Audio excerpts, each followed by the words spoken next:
Hello my dear family, మా నాన్నగారికి అసలు ఈ హీరోకి సంబంధం ఏంటనేది వీడియో చివరిలో చెప్తాను. ప్రతి ఆడపిల్లకి వాళ్ళ నాన్న హీరో. ఇక నా విషయానికి వస్తే మా పేరెంట్స్కి ఇద్దరికి నేను ఏకైక సంతానం కావడంతో అమ్మా నాన్నలతో నా బాండింగ్ చాలా ఎక్కువనే చెప్పాలి. వాళ్ళ అమ్మ చనిపోతే ఏడ్చని మా నాన్న నా పెళ్లిలో గుక్క పట్టి ఏడ్చారు.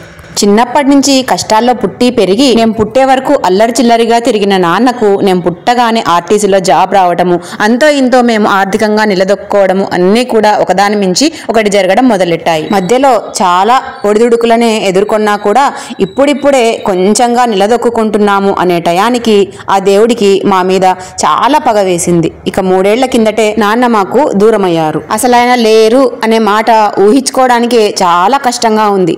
నాన్న మొహం చాలా కళగా ఉంటుంది. నాన్నను చూసినప్పుడంతా రాజం ప్రసాద్ లాగా ఉంటారని మనసులో అనుకున్నాను, కానీ చెప్తే ఎక్కడ దిష్టి తగులుతుందో అని ఇంతవరకు ఎవరికీ చెప్పలేదు. అయినా కూడా మా ఫ్యామిలీకి పెద్ద దిష్టే తగిలింది.